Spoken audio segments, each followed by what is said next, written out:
आप देख रहे हैं 10 कदम, आपके साथ में हूं अमित गर्ग शुक्ला। शुरुआत करते हैं बड़ी खबर के साथ। पति पत्नी का रिश्ता भरोसे पर टिका होता है, लेकिन रामपुर में एक पति ने हैवानियत की सारी हदें पार कर दी। पत्नी के चरित्र पर शक के चलते उसने ऐसी घटना को अंजाम दिया जिसे सुनकर रूह कांप जाएगी।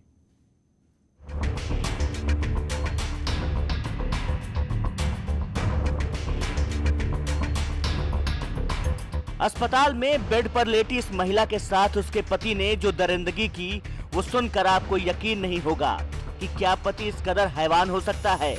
आरोप है कि अवैध रिश्ते के शक में पति ने गर्भवती पत्नी के प्राइवेट पार्ट को सिल दिया। पीड़ित महिला ने पति पर गंभीर आरोप भी लगाए हैं। वो ऐसा पापी है ना, मेरे को बोलने भी ना देता है, ना किसी के द्वारा बैठने ना देता है। बोलती हूँ तो जो कहता है तू इसी से बोलती है। हर एक किसी के लिए पाप करता है वो। एक लड़की भाई रक्षाबंधन पर खत्म हो गई, वो मारो उसने तो विंटर पर से ढकेल दो मिल रहा। फिर आपने कोई कार्रवाई नहीं की? नहीं की उस टाइम तो जी। आप तो बहन से करवा ना, उसका शक दूर हो गया कि हम लुच्ची छिपाना। शिकायत के बाद पुलिस ने आरोपी पति को गिरफ्तार कर लिया है। पीड़ित महिला को इलाज के लिए अस्पताल में भर्ती कराया गया। थाना क्षेत्र मिलक जनपद रामपुर में एक महिला द्वारा सूचना दी गई कि उसके पति द्वारा उसके साथ मारपीट की गई और एक अमानवीय कृत्य किया गया है।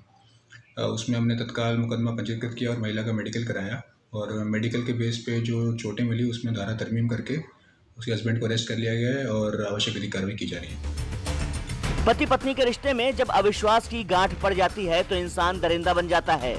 यहाँ भी यही हुआ। शक्की पति ने बर्बरता की इंतहा पार कर दी और अब वो सलाखों के पीछे है। रामपुर से न्यूज़ 18 के लिए विशाल सक्सेना की रिपोर्ट। और रामपुर के एसपी शगुन गौतम इस वक्त हमारे साथ फोन लाइन पर जुड़ चुके हैं। शगुन गौतम जी, कैसे इस पूरे मामले की जानकारी हुई और इसके बाद क्या कुछ कार्रवाई आप लोगों की तरफ से की गई?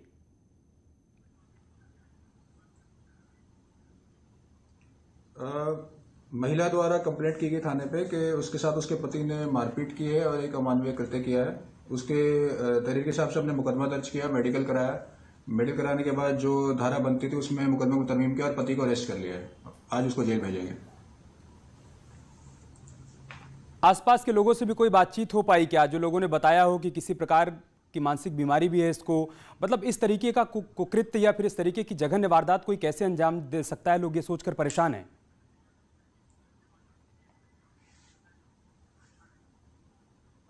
उसके जो ससुराल जन है, आरोपी के जो ससुराल जन है, महिला के जो मायके वाले हैं, उन्होंने कहा कि ये पहले भी मारपीट करता रहता था, दहेज के लिए मांग भी करता था, पैसा मांगता रहता था, मजदूर आदमी है वो।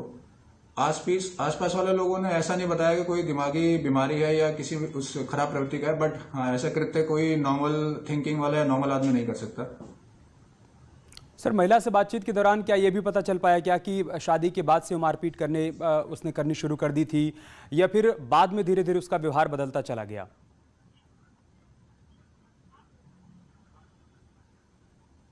महिला ने कहा है कि स्टार्टिंग से वो शक्की किस्म का आदमी है और उस पर डाउट करता था कि किसी से इसके संबंध है या अफेयर है। उसी के चक्कर में मारपीट करता था। दहेज का भी लोभी था, पैसा भी मांगता था। तो वो बता रही है 2 साल पहले शादी हुई थी, तो तब से स्टार्टिंग से ही वो ऐसा है और वो परेशान थी, पीड़ित थी, लेकिन उन्होंने कभी अपने परिजनों को भी नहीं बताया और पुलिस को भी कंप्लेंट नहीं करी। सर, आरोपी ने भी पूछताछ में कुछ बताया, कुछ कबूल किया?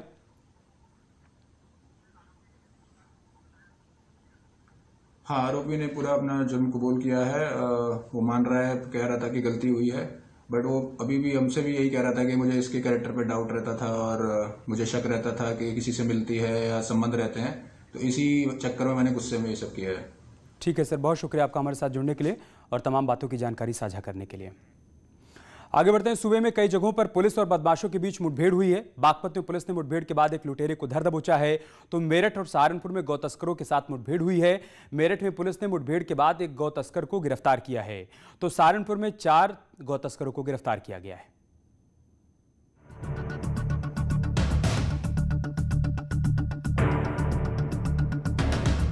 बागपत में लूट की वारदात को अंजाम देकर भाग रहे बदमाशों के साथ पुलिस की मुठभेड़ हो गई। इसमें एक बदमाश के पैर में गोली लगी और पुलिस ने उसे गिरफ्तार कर लिया, जबकि दूसरा बदमाश फरार हो गया। बदमाश साबिर के पास से लूटी हुई लाइसेंसी रिवॉल्वर और नकदी बरामद की गई है। दोनों बदमाशों ने गाजियाबाद के लोनी इलाके के रहने वाले एक शख्स को हथियार का डर दिखाकर लूटपाट की थी। पीड़ित व्यक्ति की शिकायत पर पुलिस फौरन हरकत में आई और आरोपियों की घेराबंदी की।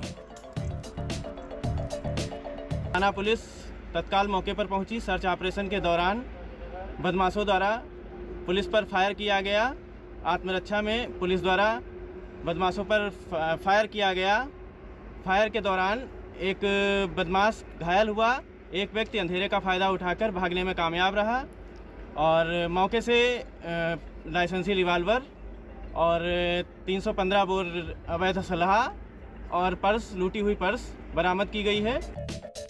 उधर मेरठ के किठौर थाना क्षेत्र में पुलिस और गोकशों के बीच मुठभेड़ हुई, जिसमें पुलिस की गोली लगने से मोमिन नामक बदमाश घायल हो गया। उसके पास से अवैध हथियार जब्त किए गए हैं। मोमिन पर आधा दर्जन से ज्यादा मुकदमे दर्ज हैं। वहीं सहारनपुर के थाना फतेहपुर इलाके में भी पुलिस की गौ तस्करों से मुठभेड़ हुई, जिसके बाद पुलिस ने 4 गौ तस्करों को गिरफ्तार कर लिया है। गौ तस्करों की ओर से की गई फायरिंग में दरोगा इंद्र सिंह घायल हो गए। पुलिस की जवाबी कार्रवाई में 2 गौ तस्करों को गोली लगी, जबकि उसके साथ 2 साथी फायरिंग करते फरार हो गए। बाद में पुलिस ने घेराबंदी कर दोनों को गिरफ्तार कर लिया है। घायल दरोगा और दोनों घायल बदमाशों को अस्पताल में भर्ती कराया गया है। Bureau report, news 18। और एक बड़ी खबर हाथरस से, जहां पर सिकंदरा राऊ कोतवाली इलाके में खेमगढ़ी गांव के पास बस और ट्रक की जबरदस्त भिड़ंत हो गई है। हादसे में 12 लोग गंभीर रूप से घायल हो गए हैं। सूचना पर पहुंची पुलिस ने आनन फानन में सभी घायलों को इलाज के लिए अलीगढ़ मेडिकल कॉलेज में भर्ती करवाया है। दर्दनाक हादसा हुआ है। हादसे के बाद की तस्वीरें भी हम आपको दिखा रहे हैं। इस हादसे में 12 लोग गंभीर रूप से घायल हो गए हैं। बताया जा रहा है कि खेमगढ़ी गाँव के पास बस और ट्रक की जबरदस्त भिड़ंत हुई और बस की हालत इस वक्त आप तस्वीरों के माध्यम से देख सकते हैं। बस में सवार 12 लोग गंभीर रूप से घायल हुए हैं। फौरन ही इस हादसे की जानकारी पुलिस को दी गई। पुलिस टीम मौके पर पहुंची और सभी घायलों को अलीगढ़ मेडिकल कॉलेज में भर्ती करवाया गया है, जहां उनका इलाज चल रहा है।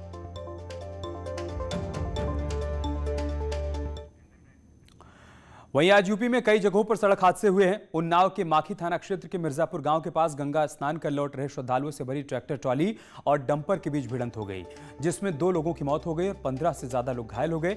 इन्हें इलाज के लिए अस्पताल में भर्ती करवाया गया है। उधर भदोही के गोपीगंज कोतवाली क्षेत्र के नेशनल हाईवे 19 पर तेज रफ्तार कार खड़े कंटेनर से टकरा गई। इस हादसे में 3 युवकों की मौत हो गई और 3 लोग घायल हो गए। वहीं लखनऊ के राजाजीपुरम इलाके में ट्रैक्टर और बाइक की टक्कर हो गई। इस हादसे में बाइक सवार 2 युवक घायल हो गए। आपने चोरी डकैती के किस्से तो बहुत सुने होंगे, लेकिन हम आपको एक अनोखी चोरी का किस्सा सुनाने जा रहे हैं, जिसे जानकर आप भी हैरान रह जाएंगे। लखीमपुर जिले में पुलिस की कस्टडी में मालखाने में रखे माल पर ही चोर ने हाथ साफ कर दिया। अब चोरी करने वाले पुलिस पर कार्रवाई की तैयारी कर रही है।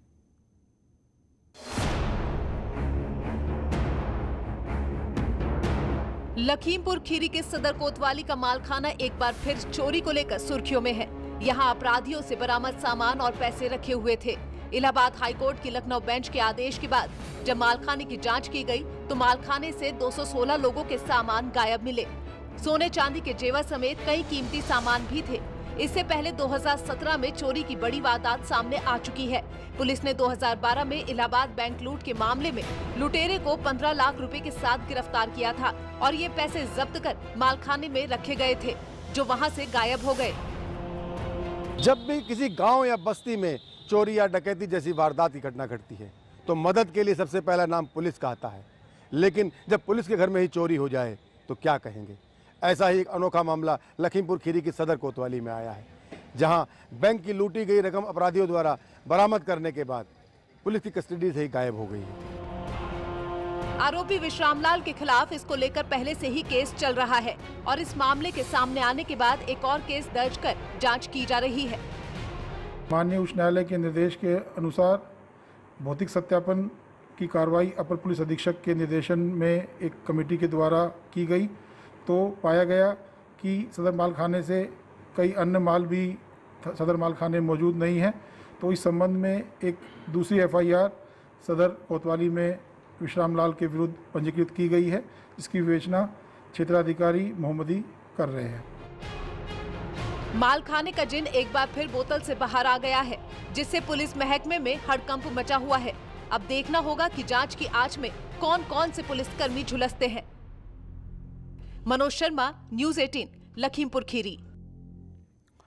उधर वाराणसी में एक छात्र नेता की गुंडागर्दी का वीडियो सामने आया है, जिसमें पूर्व छात्र संघ उपाध्यक्ष ऋषि यादव अपने कुछ साथियों के साथ मिलकर एक युवक की पिटाई कर रहा है। छात्र संघ भवन के बाहर मारपीट की गई। आरोप है कि हरिश्चंद्र डिग्री कॉलेज में एडमिशन के नाम पर पूर्व उपाध्यक्ष ने एक छात्र से पैसे लिए थे, लेकिन युवक का जब एडमिशन नहीं हुआ तब उसने अपने पैसे वापस मांगे। इस बात से नाराज होकर युवक की पिटाई की गई।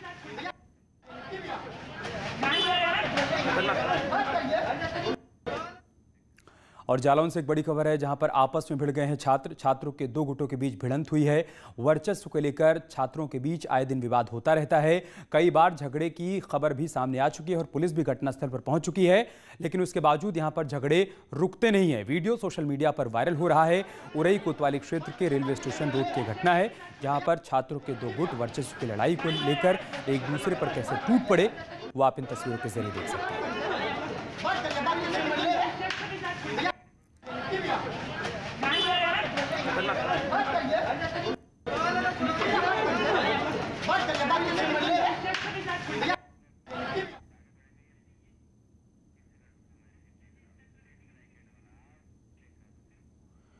ग्रेटर नोएडा में पुलिस ने सेक्स रैकेट का भांडाफोड़ किया है। इस मामले में 6 पुलिसकर्मी भी लाइन हाजिर कर दिए गए हैं, जबकि पूर्व चौकी इंचार्ज के खिलाफ भी रिपोर्ट दर्ज की गई है।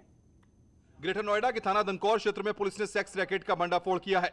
पुलिस ने दबिश के दौरान मौके से 12 युवती और 11 युवक गिरफ्तार किए हैं। मौके से पुलिस ने आपत्तिजनक मेडिसिन और अन्य सामग्री भी बरामद की है। पुलिस ने क्राउन प्लाजा मैनेजर को भी गिरफ्तार किया है। प्रथम दृष्टया जो अब तक जांच में संलिप्त पाए गए हैं, उसमें 4 कांस्टेबल, 1 हेड कांस्टेबल और ड्राइवर को तत्काल लाइन हाजिर किया जा रहा है और निवर्तमान चौकी इंचार्ज जो परसों ही यहाँ से रवाना हुए हैं, उनके विरुद्ध भी रिपोर्ट दी जा रही है और प्रभारी निरीक्षक दनकौर के विरुद्ध भी एडिशनल डीसीपी के द्वारा जांच कराई जाएगी।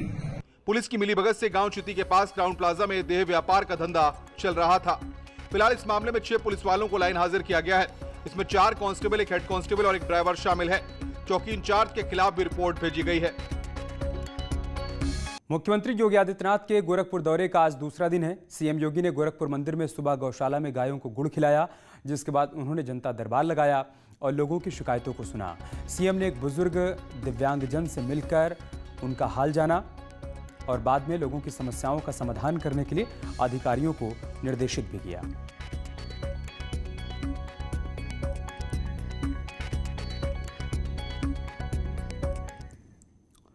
लखीमपुर खीरी के संपूर्णा नगर रेंज के एक गांव में टाइगर दिखने से इलाके में दहशत का माहौल है।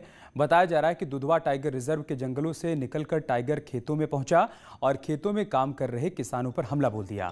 हालांकि टाइगर के हमले में किसान बाल बाल बच गए। वहीं खेतों में टाइगर की चहलकदमी का वीडियो अब वायरल हो रहा है।